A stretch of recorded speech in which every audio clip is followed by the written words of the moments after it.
السلام علیکم ورحمۃ اللہ وبرکاتہ۔ حضور اکرم صلی اللہ علیہ وسلم کی تعلیمات میں سے سب سے بڑی تعلیم اور سب سے بڑا حکم جو ہم سب انسانوں کے لیے بہت ضروری ہے وہ یہ کہ رسول اکرم صلی اللہ علیہ وسلم نے ہمیں باہمی اخلاق کے ساتھ رہنے کی تاکید فرمائی ہے۔ اگر اس ایک حکم پر بھی ہم حضور اکرم صلی اللہ علیہ وسلم کے عمل کر لیں اور اس کو پابندی کے ساتھ ہم اپنے معاشرے میں پھیلانے اور عام کرنے کی کوشش کریں تو ہمارا معاشرہ خوشگوار بن جائے گا۔ اندرونی زندگی اور بیرونی زندگی، گھر کے اندر کی اور گھر کے باہر کی زندگی ہمارے لیے جنت کا نمونہ بن سکتی ہے۔ خود رسول اکرم صلی اللہ علیہ وسلم نے فرمایا اکمل المؤمنین ایمانا احسنهم خلقا، کہ ایمان کے اعلیٰ درجے پر وہ شخص ہے جس کے اخلاق سب سے اچھے ہوں۔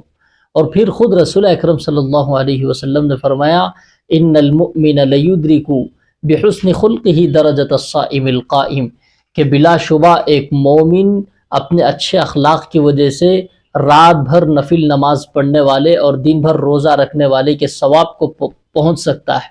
تو اتنی بڑی عبادت کہ کون انسان آج کے زمانے میں کر سکتا ہے کہ عشاء کی نماز پڑھے اور پھر نوافل میں مصروف ہو جائے اور فجر کی اذان تک اسی عمل میں رہے، اور پھر جب صبح ہو جائے تو صبح سے لے کر شام تک روزے کی حالت میں وہ دن گزارے۔ تو جو ثواب اس بندے کو ملے گا، رسول اکرم صلی اللہ علیہ وسلم نے فرمایا کہ انسان مومن اپنے اچھے اخلاق کی وجہ سے اس درجے کو پہنچ سکتا ہے۔ کتب میں امام اعظم ابو حنیفہ رحمۃ اللہ علیہ کا ایک واقعہ لکھا ہے۔ وہ واقعہ یہ ہے کہ امام اعظم ابو حنیفہ رحمۃ اللہ علیہ کی عادت تھی کہ عشاء کی نماز پڑھنے کے بعد چھت پر جا کر اپنی عبادت میں مصروف ہوتے، وہاں جا کر قرآن مجید کی تلاوت کرتے، نوافل پڑھتے، اپنا جو بھی کام ہوتا وہ کرتے۔ یہ عام معمول تھا حضرت امام اعظم ابو حنیفہ رحمۃ اللہ علیہ کا۔ لیکن ان کا ایک قریبی پڑوسی تھا جو شراب پیتا تھا۔ وہ شراب پی کے خوب مست ہو جاتا اور خوب چیختا اور چلاتا۔ گھر والے پریشان ہو کے اسے گھر کی چھت پہ لے جا کے ڈال دیتے کہ گھر میں چیختا چلاتا رہے تو لوگوں کی نیند حرام ہوگی۔ تو یہ سلسلہ چلتا رہا ایک عرصے دراز تک۔ قریب سے ایک رات میں وہاں پولیس افسر کا گزر ہوا، تو اس کو معلوم تھا کہ اتنے بڑے عالم دین اور اللہ والے یہاں رہتے ہیں، اور ان کی عبادت کے بھی خوب چرچے عام تھے کہ رات بھر وہ اپنی چھت پر بیٹھ کر اللہ کی عبادت کرتے ہیں۔ تو اس نے پوچھا کہ اتنے بڑے عابد زاہد کے علاقے میں یہ کون شخص ہے جو چیخے مارتا ہے؟ تو مقامی جو لوگ تھے انہوں نے بتایا کہ شرابی ہے، روزانہ چیختا چلاتا ہے، گھر والے پریشان ہو کے اس کو گھر کی چھت پہ لے جا کے ڈال دیتے ہیں، وہ مدہوشی میں وہاں بھی چیختا اور چلاتا رہتا ہے۔ پولیس افسر نے حکم دیا کہ اس شرابی کو پکڑو اور جیل کے اندر بند کرو۔ دوسرے دن امام اعظم ابو حنیفہ رحمۃ اللہ نے دیکھا کہ اس شرابی کی آواز ہی نہیں آ رہی۔ تیسرے دن دیکھا کہ آواز ہی نہیں آ رہی۔ چوتھے دن دیکھا کہ اس کی آواز ہی نہیں آ رہی۔ تو امام اعظم ابو حنیفہ رحمۃ اللہ علیہ نے اسی رات میں اپنی عبادت کو چھوڑ کر نیچے اترے اور آ کر لوگوں سے پوچھا کہ بھئی اس شرابی کا کیا حال ہوا، جو چیختا و چلا تھا کہاں چلا گیا؟ لوگوں نے بتایا کہ آپ کے عظمت اور مقام کو ظاہر کرتے ہوئے اس پولیس افسر نے جب اس کا گزر ہوا تو اس نے اس شرابی کو پکڑ کے جیل میں ڈال دیا۔ تو امام اعظم ابو حنیفہ رحمۃ اللہ علیہ اسی وقت اس جیلر کے پاس گئے اور جا کر وہاں اس پولیس افسر سے کہا کہ تم اس کو چھوڑ دو۔ وہ بڑے تعجب سے کہنے لگا کہ آپ اتنے بڑے عالم دین، مجھے بلا لیتے میں خود آ جاتا، اور آپ آ کر اس شرابی کی سفارش کر رہے ہیں، آپ کو پتہ ہے وہی شخص ہے جس کی آوازیں آپ روز سنا کرتے تھے۔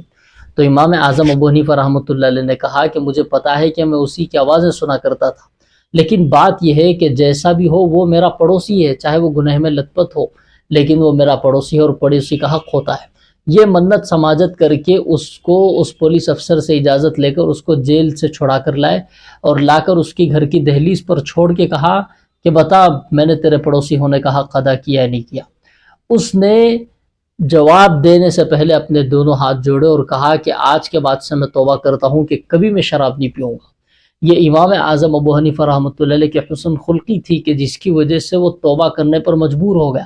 گھر والوں نے اسے مارا پیٹا، گھر کی چھت پہ ڈال دیا، رات رات اس کی وہی گزرتی تھی، لیکن پھر بھی توبہ کی طرف اس کو دھیان نہیں گیا۔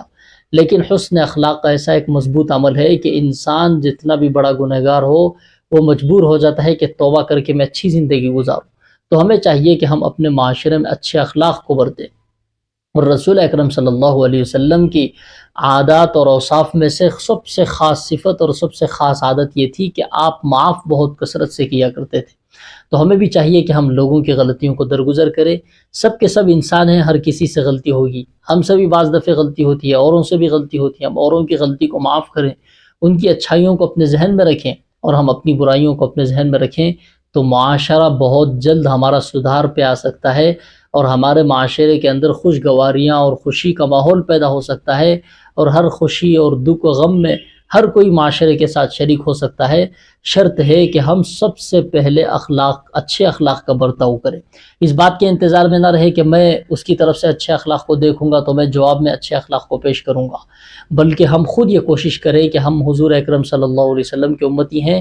حضور کی تعلیم ہمارے لیے ہے کہ ہم ابتداءً لوگوں کے ساتھ اخلاق کا برتاؤ کریں، تو اس کا اہتمام کرنے سے ہمارے لیے بہت زیادہ خوشیاں ہوں گی اور ایک صحیح معاشرہ تشکیل پائے گا۔